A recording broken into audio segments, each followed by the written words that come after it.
Hey there, welcome into Unpaid Interns. It is Wednesday, March 3rd. I'm Griffin Epstein. We have a little bit of a special late afternoon, early evening episode on this Wednesday, and we stick with kind of a baseball related theme this week. I have another great baseball broadcaster joining me. Sam Levitt joins me. He's the play-by-play voice of the Amarillo Sod Poodles, AA affiliate of the D-backs in Texas. Also does some other sports broadcasting for some college teams across the country. Sam, welcome to the podcast. Great to have you on today. Griffin, thanks for having me. I appreciate it. I'm sorry I'm not dressed better. Okay, we had a little Eastern time, Central time mix up. I'm not very bright. So my fault, but I'm here and ready to go. Thanks so much for having me. It happens to the best of us. Want to start with this. You've broadcasted minor league baseball the last couple of years. Obviously, it didn't happen last year, and now there's been a lot of changes to the entire really MILB system. What are your just kind of expectations for this upcoming season? Well, I'm really excited from the perspective of not having minor league baseball in 2020. Everything that came with that, the disappointment that came with that. It's been a long year in a number of ways, and I'm just super excited to get back to some sense of normalcy. Will it be a totally normal season? Probably not. There'll be some adjustments we have to make, but I think if we're lucky and if we do it the right way, we can get pretty close. And I'm optimistic right now. We'll have a very nice season, both on the field, in the broadcast booth, with everything we do. And I hope every minor league baseball team can say that, because I know 2020 was so difficult for minor league baseball, for our industry. There is, nothing worse than not playing at all and having an entire season canceled. So I'm pretty optimistic right now that we're going to have a very nice season, and I hope it's everything we can make it. Now, there was a recent realignment in minor league baseball. Now, a lot of teams switched their affiliates. There was the cutting of teams. There was the changing of some teams going from AAA all the way to single A. I guess, first of all, why were these changes made by Major League Baseball? Well, that's a great question. I mean, obviously, the cutting of teams was something we heard about pre-COVID era, was something we heard about going back to last winter, and we knew that there would be some change, some reorganization on the horizon. But Griffin, I couldn't tell you exactly why certain changes were made, why certain teams were cut, why certain teams were added, why different leagues were reshuffled around. It's what Major League Baseball, in conjunction with those who run the minors, what they felt was best for the future of MLB and MILB. So, I wasn't privy to those conversations. Obviously, whenever you have teams cut, it's something I don't like to see, because it means less opportunities for players. It means people losing their jobs and communities losing their teams. But, I think, at least for me, the good news is now we can move forward with this new system, with the 120 affiliated teams that we do have. And now we can make it the best we possibly can in these communities. And what I have liked is that in a lot of the communities that lost their affiliation, it does seem like, and I don't have the numbers, but it does seem like many of those communities will keep some baseball, whether that's professional baseball, in indie ball, or collegiate leagues, whatever it might be. I'm happy that those facilities and those fans are keeping some level of baseball. It's not affiliated baseball, but it is some level of baseball. And I'm excited to move forward with this new system and this new era, if you will, of minor league baseball. And I think as we go, it'll get better and better. I'm curious specifically for the Sod Poodles. I know they changed affiliates. We're with the Padres the last couple of years, now with the D-backs. What changes does that have for you and for the team by switching what team you're affiliated with? For me, on a personal level, it doesn't change a whole lot. I mean, the biggest change is that we have a new group of players, minor league system to learn, and a new staff and new people to work with on the Diamondback side of things when it comes to those aspects. But the day-to-day for me doesn't change a whole lot. I mean, it's still AA baseball. It's no longer the Texas League. We're calling it the AA Central League, I guess. But aside from this year, the season being 120 games instead of 140, and whatever things we have to deal with protocols and things like that, and however it's maybe altered and different, it doesn't change much. I mean, it's the same baseball, it's the same broadcast, it's the same job, the same goals for our organization, to win games, to put on a great product for our fans, both on the field and off the field, and everything we do promotions wise, and to make it a really affordable, fun environment, and quite make it everything it was inaugural season in 2019. It was so special in 2019. We have, and I don't say this lightly, we have the best fan base in minor league baseball. That team was so popular when it arrived in 2019, and it made losing 2020 that much more heartbreaking, because we all knew what was on the horizon in 2020. We thought it would be even better, and I know 2021 is going to be great. But with all that said, I mean, the affiliation from that perspective, I mean, the goals as an organization and for me as a broadcaster are the same, but there are some slight tweaks you make because the players are different, the staff is different, and the crop of players that you're dealing with from that minor league system is obviously very different. But for the most part, it doesn't change a whole lot day to day, I don't think. Now, I'm curious what it was like that 2019 season. You know, you mentioned is the first year as in Amarillo with a team, and you win the, not only have, you know, a lot of fans show up, but win the league championship. What was that whole experience as a broadcaster and a member of the organization like? It was amazing. I mean, you know, you have to give it the perspective of, I decided I was leaving Corpus Christi with the Hooks and going to Amarillo at the very start of 2019, or actually at the very end of 2018, but it didn't get announced until 2019, whatever. You know, I never could have envisioned what it would be. You know, while I was to make the move to Amarillo, and I thought it was the right move for me at the time, you know, there was, I wouldn't say concern, but I guess I didn't know what was going to happen. I didn't know what I was walking into. It was a ballpark that was still under construction. It was a town I had never been to. There were so many questions about what it would be and what it would look like. And we truly were building something from scratch. The broadcast side, our content side, and everything else. We were building it totally from scratch. So I didn't know what I was getting myself into, but it ended up being so much more than anything ever imagined, from the perspective of the way the fans embraced the team, the way they showed up. The ballpark was filled every night, and that is a tremendous atmosphere to call games in. The way they loved the players, the way they loved the team, and quite frankly, the way they accepted and supported me and listened and watched and supported what we do, and how invested they were, not into just coming out to the ballpark and getting a hot dog and getting a beer, but also in what the team did. And then they go and win, and they do it in as dramatic fashion as you can possibly imagine in the postseason. And our postseason games were so special because we had huge crowds, and I mean, it was electric. So it was so special in so many different ways for the team, for the organization, and certainly for me personally as well. I learned so much about myself as a broadcaster, and they just accepted me in a way that I could have never imagined. And now I feel like I have a very special relationship with those fans there, and I'm really looking forward to expanding that and building on that in 2021.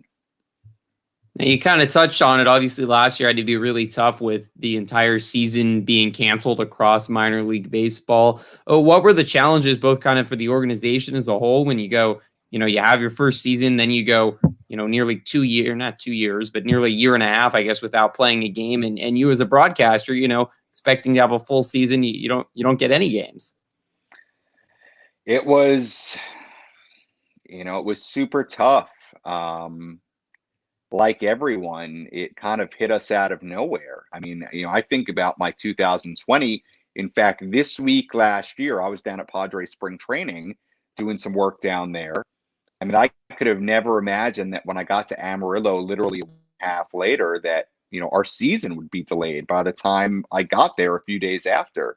So I think, like everybody, we were pretty shocked at how quickly everything happened. It was super disappointing, like I said earlier, for me as a broadcaster to not have work, to not be able to call games, to basically take a year away from baseball. It's essentially what it was. I mean, it was that way for everybody, not just me. But I think and I don't mean to discount any other team going through it. It was super difficult, obviously, for every team, including major league teams. I mean, what a weird year overall. But I think especially for us in Amarillo, it was especially disappointing because of how special 2019 was, because of how much we were looking forward to the year in 2020 and how we could build on that inaugural season from the fan perspective, from the team perspective. We had the same staff coming back, likely a lot of the same players, hopefully coming back. Now most of those guys are big players from that 2019 team got traded away, and all the deals the Padres made last year in this offseason. But I think we felt like we were ready to just do even better than we did in 2019 in every way, and certainly for myself on the broadcast side and the content side as well. So there's no other way to put it. It was just super heartbreaking and disappointing, like it was for everybody. And that's why I think my perspective now going into this summer is whatever it is, whatever we have to deal with, you enjoy it, you make the most of it, and we'll move forward, and it is as fun and as good as it can possibly be. I do have to ask you, and I bet some people are wondering, as we've been talking about the Sod Poodles, what is a Sod Poodle? A Sod Poodle is a prairie dog. And that's just it. Is it in, North Texas? Yeah, so they are. I think they're in a lot of places, but they're known for being in the Texas Panhandle. It's just another term for a prairie dog. I've seen the Sod Poodles themselves in Amarillo, so I can confirm they exist in Texas. I've seen a prairie dog. They're actually called coteries, like their families or their little neighborhoods is called a coterie. I've seen a coterie. In fact, Benjamin Hill from MILB, when he came out to Amarillo in 2019 over the summer, we actually took a trip to a very specific spot in Amarillo, Texas, where we knew we'd find a bunch of prairie dogs, aka Sod Poodles, running around, and lo and behold, we're there. But yeah, it's just a prairie dog, a name that was voted on by the fans, all the names they had, and they got it down to 5 finalists and took a vote, and Sod Poodles was it, and we call them the Soddies for short. It's certainly a fun name. There's so many fun names in minor league baseball. The Trash Pandas might be my personal favorite, but I think Sod Poodles is up there. Yeah. The Trash Pandas, they didn't get to debut last year, so I'm looking forward to that. Well, I wanted to transition a little bit. I mentioned you've been doing some college sports, and that includes recently, I know you've been doing some work with Loyola of Chicago and their men's basketball team, which are having quite the season so far as we're into March. What specifically have you been doing, and what's that experience been like the last couple months? So I do a lot at Loyola in general, but for the men's basketball, I've done a couple of games on play-by-play on the ESPN +3 side over the last couple of years. This season, and one of the main things I do for them on the men's basketball side is I host their pregame show and halftime show on the radio. And it's been an absolute pleasure to cover that team this season. I mean, just a terrific group of players, a terrific head coach in Porter Moser. They play defense so hard. They're just an excellent group, and they're so deep. And I think they have a real shot to make a deep run in that NCAA tournament because number one, they're very deep, and number two, they play defense. I mean, they've led the country in points per game given up the majority of this season. So they play good defense. We'll see what kind of seed they are. They could be a 7 or an 8 seed. So they could be pretty well positioned to make a run, and hopefully they do. It's a great athletic department, great program, great culture that Porter Moser has built, and just some big time players. I mean, if you've never seen Cam Krutwig play, the NBC Player of the Year, he is just sensational. He's kind of an old school center who can also distribute and just has so many post moves, and defensively they have so many different weapons and guys who can hit shots. Just the program that Porter Moser has built there is really terrific. And I was very lucky in one of their best seasons in the history of the program. First time they were ranked in the AP Top 25 since 1985. I've been very lucky to have a seat inside the arena to watch them, which is so rare this year. So I'm super grateful for that. Yeah, Ramblers 21-4 on the season, number 20 right now, ranked in the country, and they're looking like they're going to get a very high seed in March Madness when that kicks off in a couple of weeks. I do have to ask you, you mentioned there's some big time players like Krutwig on Loyola, but the biggest celebrity of the Ramblers has to be Sister Jean. Of course, when the Ramblers made their Final Four run a couple of years ago, she was all the talk around the college basketball world. I'm wondering, have you met her? Have you had any interaction with her before? I have. I met Sister Jean last season. This is my third year doing stuff at Loyola. So the first 2 years, so she usually during normal times, she usually gives a pregame prayer before the game. So she is normally at, from what I can tell, every home game. She goes to the middle of the court, and it's an awesome moment, a very nice moment before every home game. She has not done that this year due to the protocols and everything going on. So for a while, I had seen her from afar. I had never actually gone up to her and talked to her. But last year, she was waiting by one of the entrances to the court, getting ready to go do her pregame prayer. And I said, all right, this is, and she usually was there, but I had never kind of built courage or thought of going over there to really talk to her. But towards the end of the season, yeah, I went over, I said hello, I told her who I was. I got a photo with her, which is really nice, and she could have not been nicer, and she is absolutely beloved by not only that community at Loyola, but obviously from the Final Four run, she blew up nationally. Beloved nationally. So I'm hoping for Sister Jean part 2 during the NCAA tournament. Hopefully she can be a part of it again. Ramblers will certainly be a big story in the NCAA tournament in the next couple months. Want to transition again and talk a little bit about your career, and know you've got a lot of great advice for broadcasters out there, and you're kind of one of the young rising broadcasters in the industry. What advice would you just give to people, especially right now that are hopping into the job industry and looking to make a mark in sports broadcasting? That's a good question.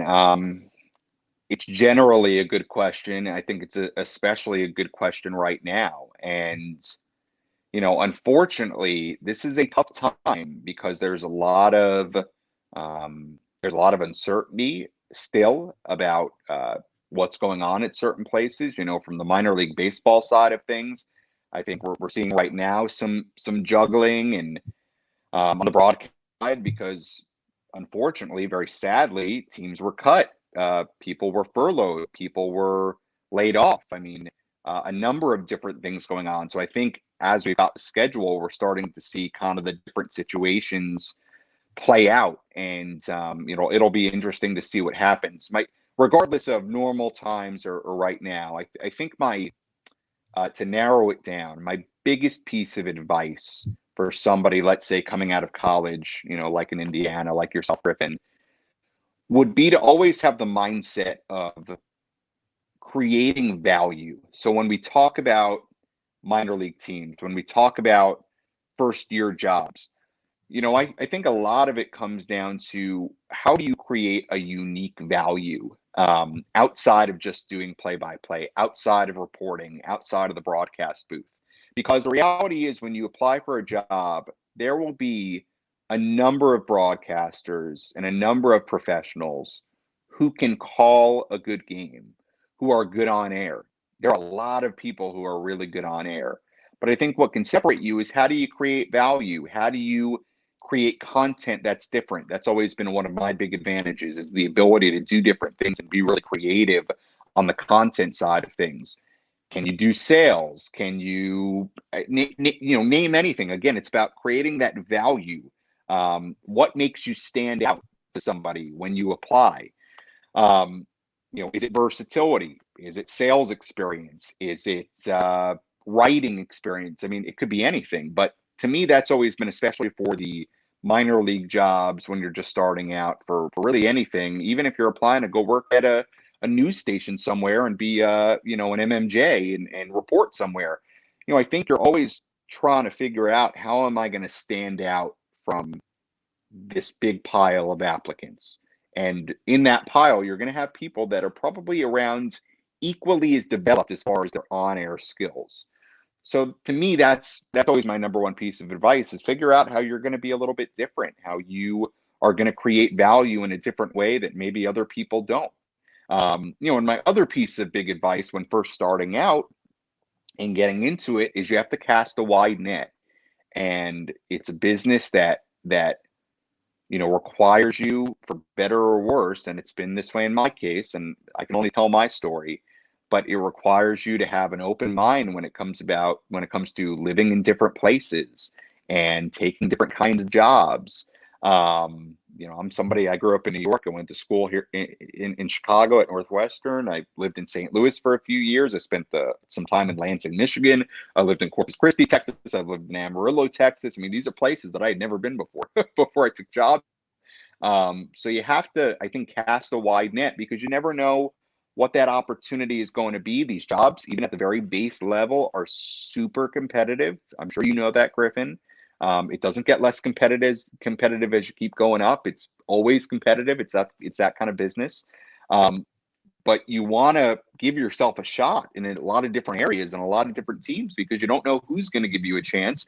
And you also don't know, even if it's not the ideal thing you thought you wanted, you don't know where it could lead and you don't know what other opportunities could come from that. Unfortunately, and I'm sorry, this is a rambling answer, but unfortunately, it's a business where there's not really a blueprint.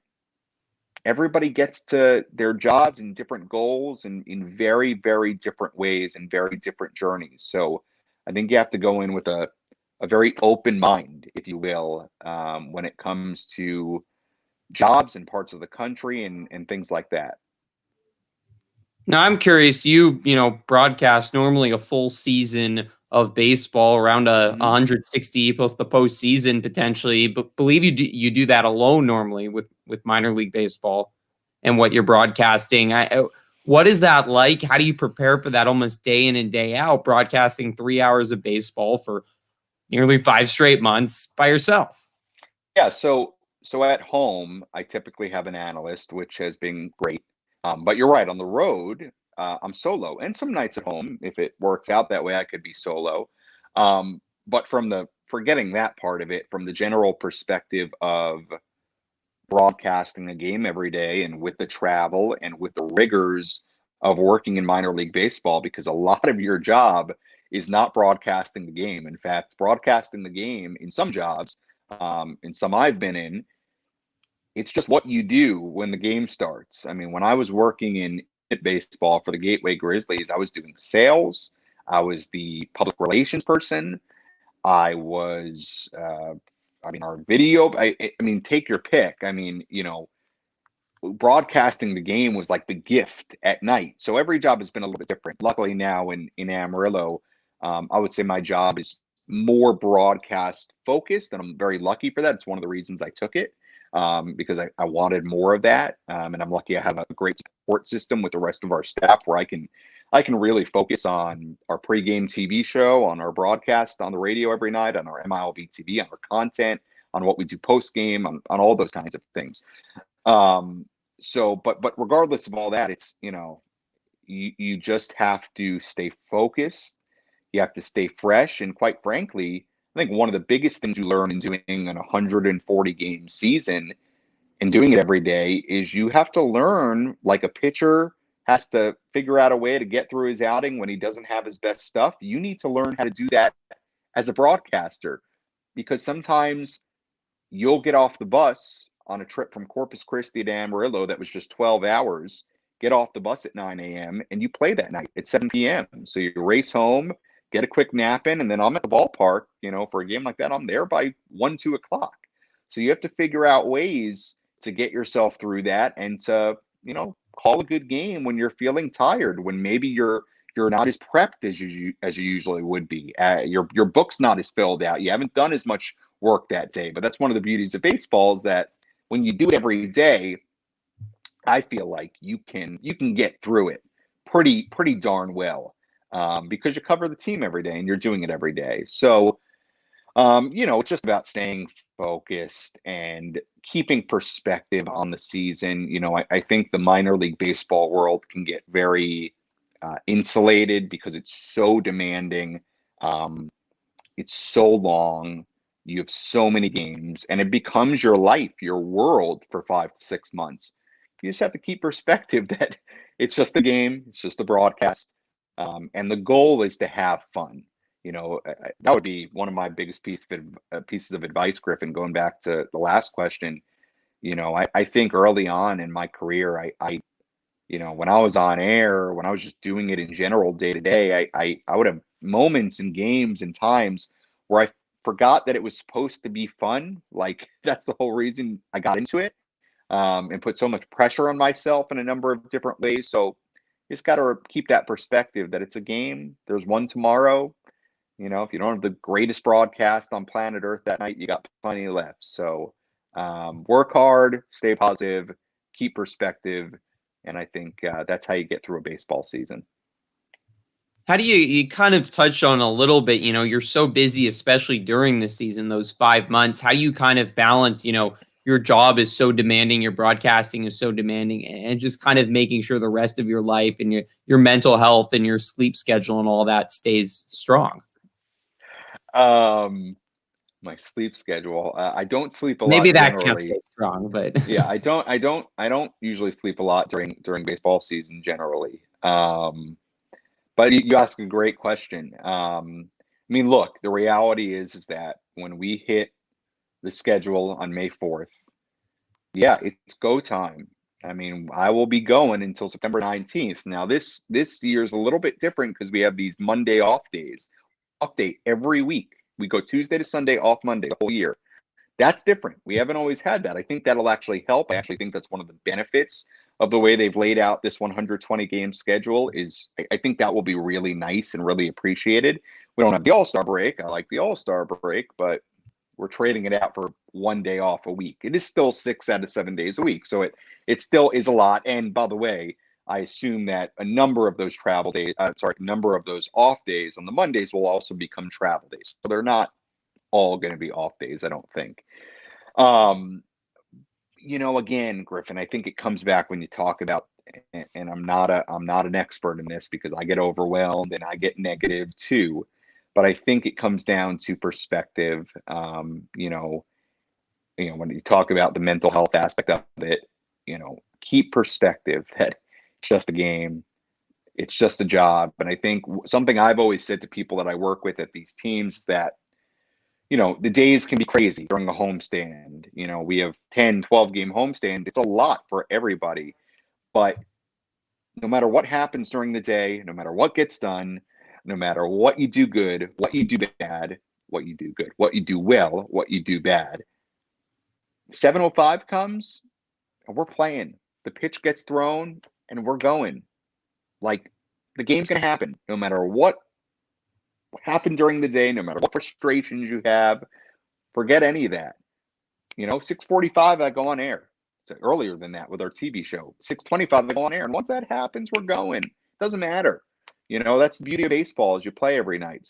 I'm no expert in this, but you try to stay positive, keep perspective, and have fun. The job is supposed to be fun, and I think if you remember those things, you'll be a lot better for it. Few more questions, Sam, for you before I let you go. I know you got a busy schedule, and I think Loyola's MVP tournament's coming up, Arch Madness, in a couple of days. So now you got to get ready for that. But kind of another just kind of career-focused question. Media is changing so fast, and social media has become such a bigger part of the game, especially just on a team-focused basis where we see teams utilizing social media a lot. How is someone working in the media industry? Are you kind of trying to stay on top of all the new technological and marketing innovations as things are changing almost constantly, especially with the pandemic? That's a good question. I think it's absolutely, when we talk about minor league baseball, when we talk about, earlier creating value, standing out, I think you have to take advantage of social media and those things. I think that's something that's always helped me. I'll give you an example. I'll give you a couple of examples. last night we did a show on the Sod Poodles Facebook and Twitter called the Sodcast. Now, the Sodcast is something that we came up with after the season was announced. It was going to be delayed in March. We came up with this show to do twice a week, where we would bring on guests and do it live and do things with the community and update people on what was going on. And it took off, and it's what we did for 3 to 4 months, when there was no baseball and we didn't know what was going on. But I'll tell you, it was so nice to have something to do and something to put together every week. And it became a popular show. Our fans loved it. We were able to sponsor it, which is a big deal in minor league baseball, to create an opportunity to attach a sponsor to something. And it's that kind of creativity that I think you need. You have all these tools at your disposal, and I'm lucky. It's not just me. It's part of my staff in Amarillo, our video production guy, Joe. I mean, we're super close, and Shane Phillips, our PR director, Tess Bloom, who runs our social media. I have a ton of help there. It is not all me, but you have to have creativity about what you're doing. And that's a good example of, like, okay, we're not going to play baseball.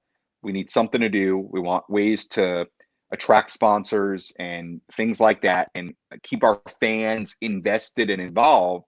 Okay, well, let's do this live show, and you can watch it from last night. We actually restarted it, starting not this Tuesday, but last Tuesday, and we're going to do it every Tuesday until opening day. And so yesterday, for example, I did a live interview with Doug Drabeck, our new pitching coach, who also is a former Cy Young Award winner. And it's just really cool. It's a great way to get the fans involved. And we have all this new Diamondback stuff to get to.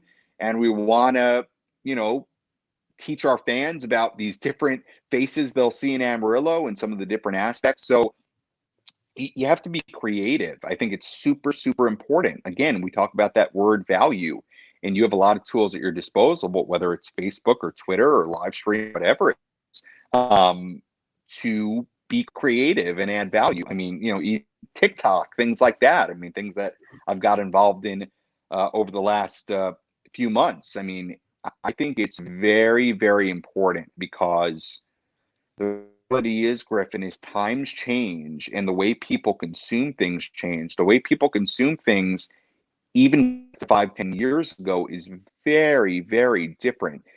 I love our radio broadcast. I put a lot of energy into it. I actually just got off the phone with somebody at our flagship station in Amarillo earlier today, talking about some initial things that we need to get into. But I think we would be kidding ourselves if we didn't also acknowledge a lot of ways that people take in the game, whether it's streaming, whether it's social media, whether it's just looking at highlight clips. I mean, there's so many different ways people follow a team now, and ways you can create content to add on to that coverage and make it unique and make it really good. So, to me, again, we talk about advice. It ties into that conversation, because I think, let's just use minor league baseball as an example. If you want to work in minor league baseball, I think you have to consider you need to be more than just the radio play-by-play broadcaster. I think a lot of teams are looking for that now, on the social media side, on the video side. And that's something that's always helped me, is being, I don't want to say ahead of the curve, but forward thinking and willing to really invest my time and my energy, skills into those things. So I think being up to speed with all this stuff and really being creative and diving into some of it, I think is a really important thing in 2021. Versatility is certainly key in the media industry. Great advice, Sam. Last question for you. You've spent a lot of time now in sports broadcasting. Just curious if you have maybe a favorite story or moment from your time in sports broadcasting that you'd like to share.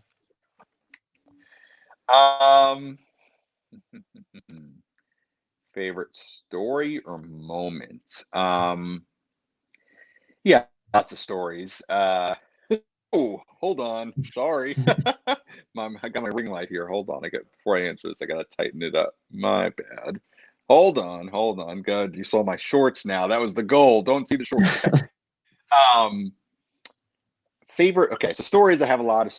I can't think of one off the top of my head. I have minor league baseball's full of stories. I have, funny things throughout the years. I'll give you some moments that have meant a lot to me just recently. Again, our championship in AMPO in 2019 was really special because of everything that happened with that team and the magical nature to it, with the way we debuted and the fans supported it.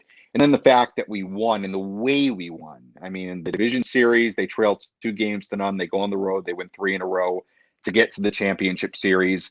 Championship series, they go down 2-1, win game 4 in Tulsa.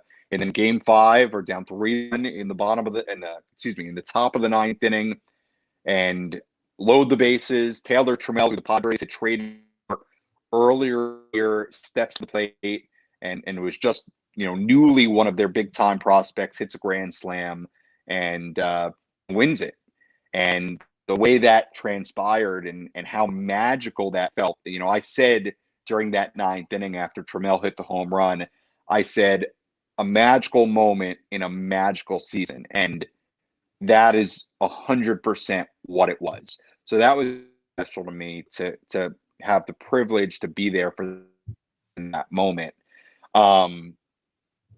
Had the chance to call some games back at Northwestern for Big Ten Network, which is awesome. Like last December, it was cool walking in there, albeit a new arena. I as a student, I called games the old Welsh Ryan Arena, but to be able to back in there and kind of look up at that I sat with WNUR, the student radio station, be calling the game for a network, that was really special to me. And there have been some other moments like that, and the ability to meet some people that I've, I grew up listening to and watching and have really looked up to, and now I'm able to call, a number of those people mentors and friends. So there have been a lot of moments, that have really stood out to me, and there are a lot of funny stories. I don't think I have to get into any of those as far as the baseball side. Go work for a minor league baseball team for 140 games. You will come away with some great stories, which is the way it should be. So, I'd say, again, rambling answer, sorry, but, Northwestern back there, the championship in 2019. There have certainly been some others too, but those were pretty special. Well, Sam, really appreciate your time today. Great advice, great stories, interesting thoughts. Appreciate you coming on, even with the time change differential and all the, a lot of stuff going on for you. Appreciate you taking some time out of your busy day. No problem, Griff. Time you need me know, and yes, I apologize. I was planning, just so you know, I was planning my great setup. I have a great microphone that I use for these things. My laptop, I was going to be plugged into the Ethernet. See, I'll show you right here. I don't want to knock my thing over. But I'll show you right here. I had my Ethernet. This is the proof. I had my Ethernet all set up. I had my ring light already here. But thank you for being flexible. I'm going to go get something to eat now. I apologize for the viewers that you had to see me like this and in my shorts with my running leggings. Okay. Now I finally did show you the shorts and the leggings, but Griffin, good luck with everything you're doing at Indiana and everything on the horizon for you. And hope to talk to you again down the road. I really appreciate that, Sam. And you still look great. It all look great. So no worries. All right. Sounds good. That will do it for today's episode of Unpaid Interns. If you missed any of today's episode or any of our past episodes, you can always check them out on the IU Sports Media YouTube or Twitter pages. We are going to, in fact, have an extra long break coming up, a little spring break and March Madness going on. So we are not going to be back on for 2 weeks until March 17th. So feel free to head over to the YouTube page or Twitter page if you miss me or miss any of the episodes, want to go back and watch a little. It's a great time to do it in the next couple of weeks. Until then, enjoy March Madness, enjoy college basketball coming up, enjoy the warm weather as well. And we'll talk to you again in a couple of weeks.